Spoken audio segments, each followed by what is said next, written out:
Hey everybody, today we're talking about how to put line on your bait casting and your spinning reels, which seems simple enough, but there are just a couple tricks that if you're not already doing them can save you a lot of time when you're spooling up.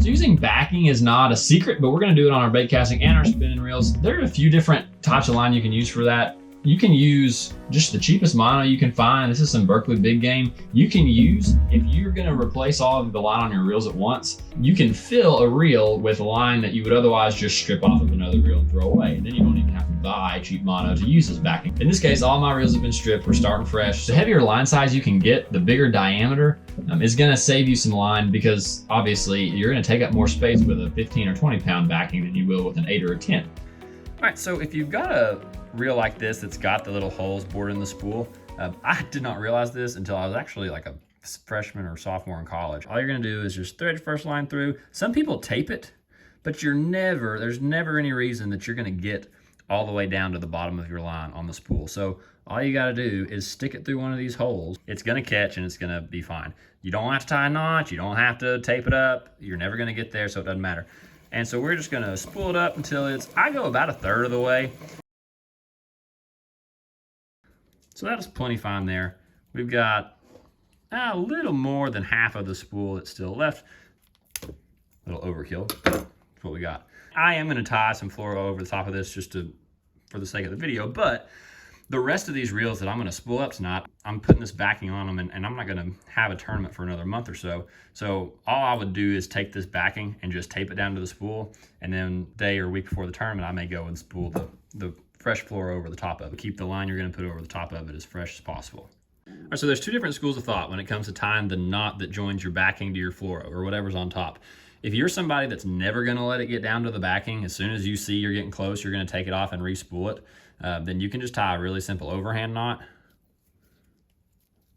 cut the tag end off, and reel that up into the spool. But if you're like me, you might break off a lot of line in a day and you don't want to, or you don't take the time to re-spool it on the water, then there's a chance you might occasionally throw that knot through your guide, whether it's on accident once or twice or not.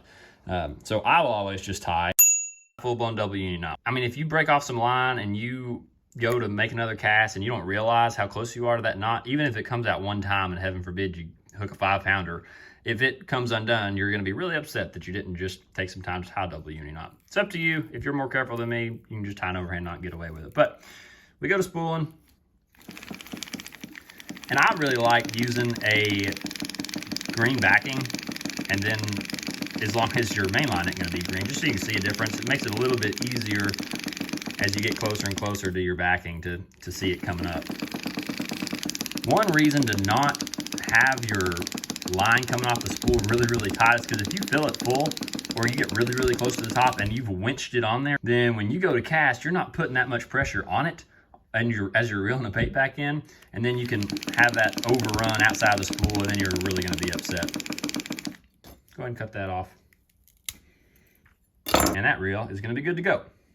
All right, so one bait casting reel's done. This is one of those reels that I throw in Alabama rigs with this a lot, sometimes big crankbait. So I'll leave more room in that spool for the top line, just because I know there's a chance that on a really bomb cast, it may run a lot more out than normal. So that one's got a lot more spool space because of that. But spinning reels, I'm going to use the same 15-pound big game backing for the spinning reel.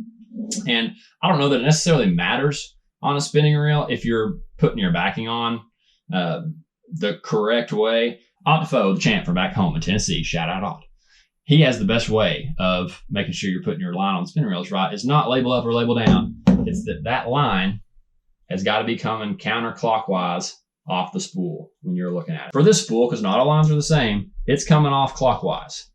All right, it's coming off like this. So this one, in the case of this spool, you're going to go label down. You're not going to have the bored holes on spinning reels. I've never seen them because the spool itself is not what moves, so there's no point in having bored holes.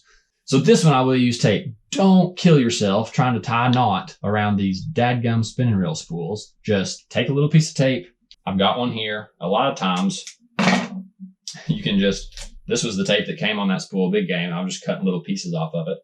You're going to take your backing line, make sure that it gets put underneath that bail. You can either open that bail and tape it, which I think is the easier way to do, or you can lay it underneath the bail and then tape it to the spool. You just want to make sure it's going to catch when you start turning the reel handle. I just think it's easier to open flat tape it down like that. Okay, then you close your bail, it's already under it, start winding. For a bait caster, it really doesn't matter whether you've got it on a rod or not, but a spinning reel is a whole lot easier to spool with it connected to a rod. So I want to keep that in mind. If you're pulling all your reels inside, I usually am just sticking a pin in the middle of the spool and using my feet to hold it still, but that cool little tool in there that I had is one. I'll link it down below.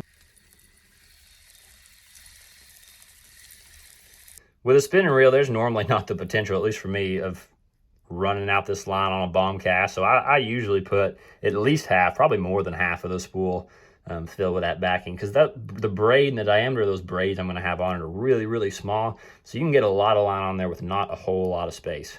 All right, take a knot, same thing. We're going to fill this up the rest of the way.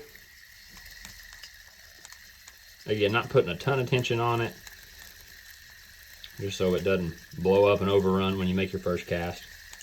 And this one's going to work out well. Goes up at the end of the spool. You'll tie your leader, and then you'll be good to go. So yeah, that's pretty much it. It's pretty straightforward, but if you've got the spinning reels, tape it to the spool. Don't fool with tying it. Make sure it's coming off the spool counterclockwise the line. And then for a bait caster, just remember, don't be like me and spend 20 years of your life trying to tie a knot when you've got bored holes. Don't even bother with tape. Just stick it in there, start winding, it'll catch, and you'll be golden. We appreciate you watching. We thank you for your time. We'll see you next time.